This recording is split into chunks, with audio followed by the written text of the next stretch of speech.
He thought he was buying coffee for a stranger. He was unknowingly saving the woman who would transform his life.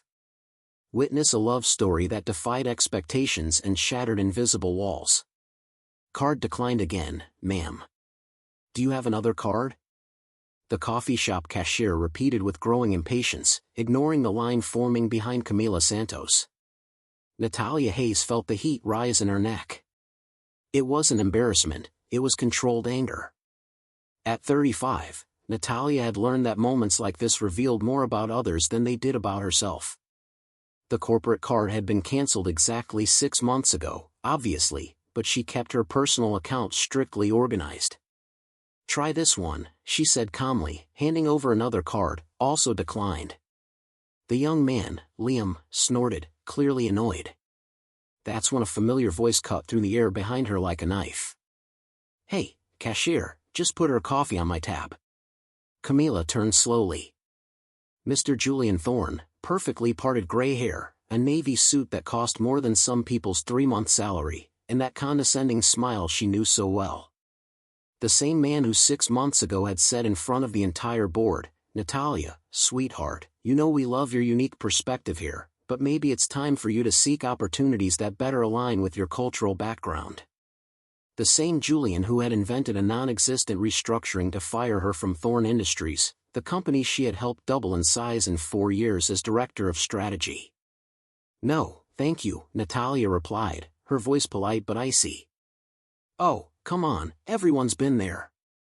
It's just coffee.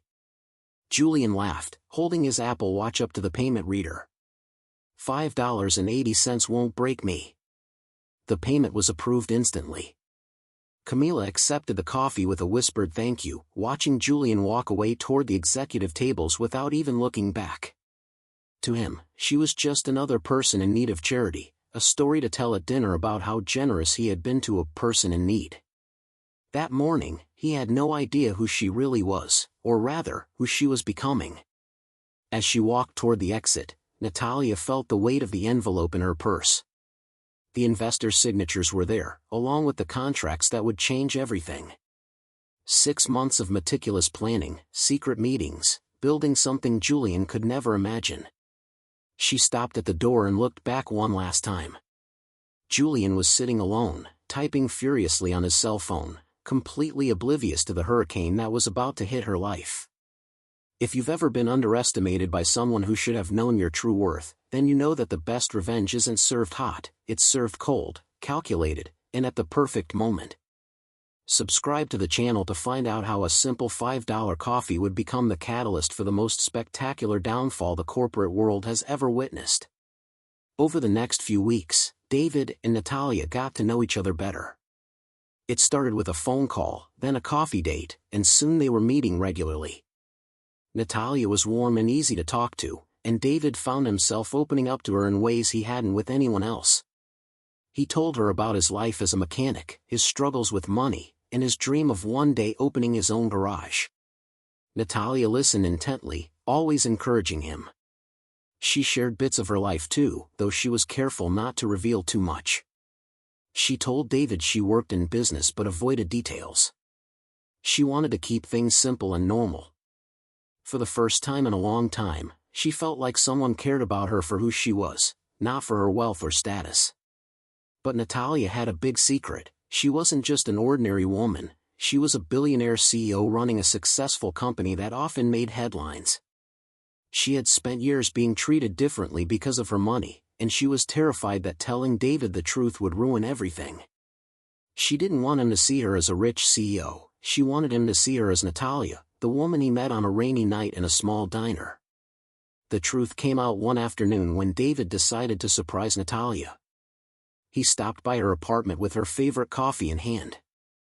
The door was slightly open, so he stepped inside, calling her name.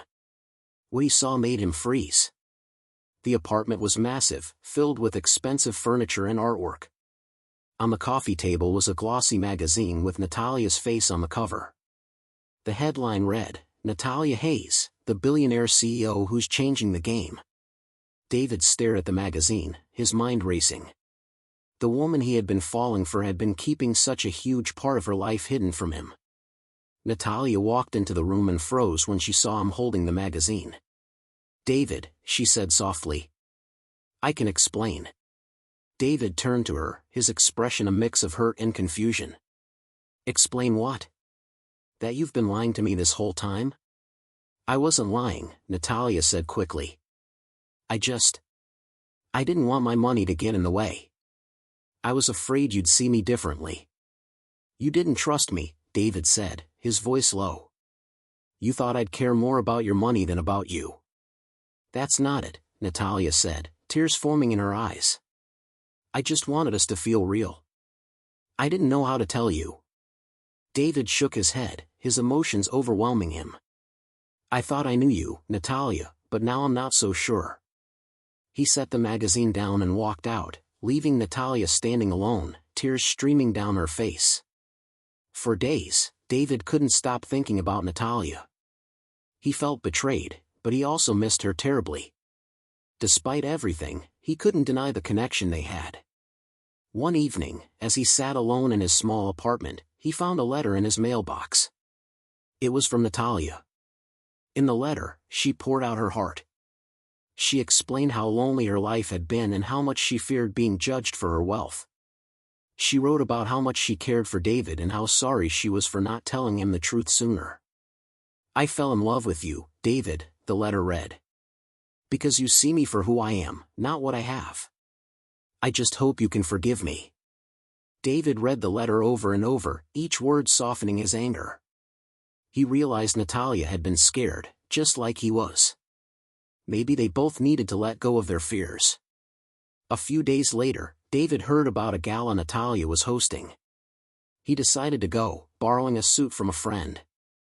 When he arrived, the grand hall was filled with elegantly dressed people, chandeliers sparkling overhead.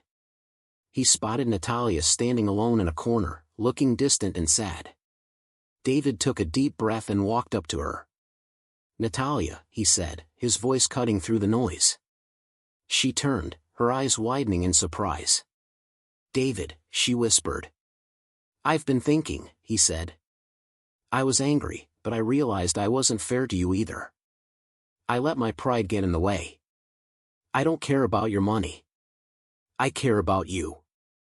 Tears welled up in Natalia's eyes. "You mean that?" she asked.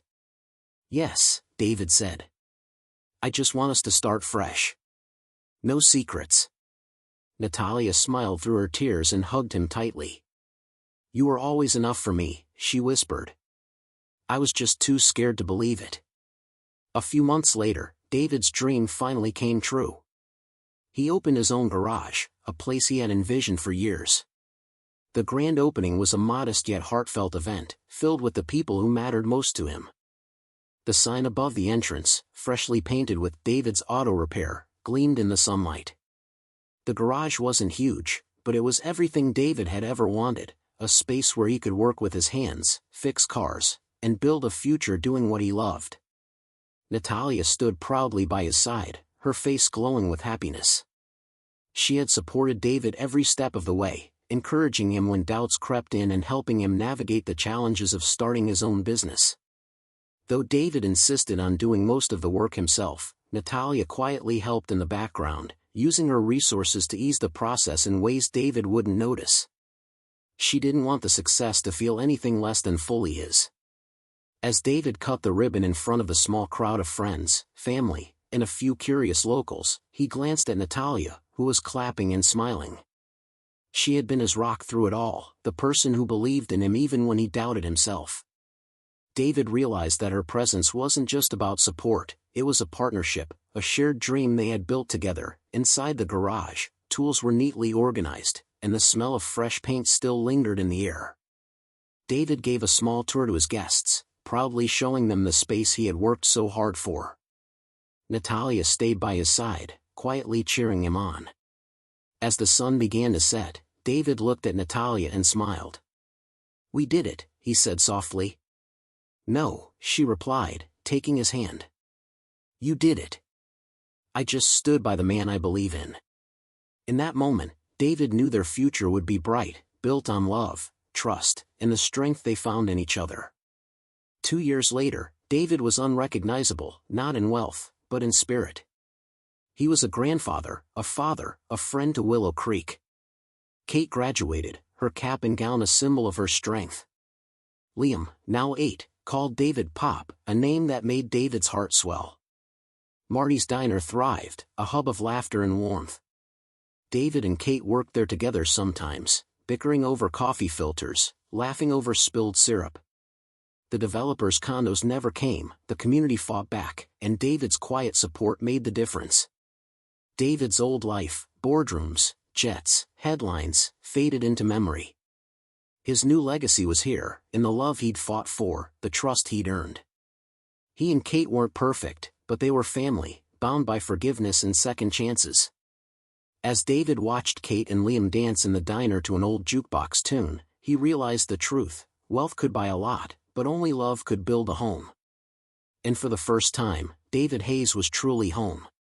If this story has inspired you to never settle for less than you deserve, subscribe to the channel for more stories that prove that underestimating the right people isn't just unfair, it's the most expensive mistake anyone can make, because while some pay for coffee out of pity, others build empires out of justice.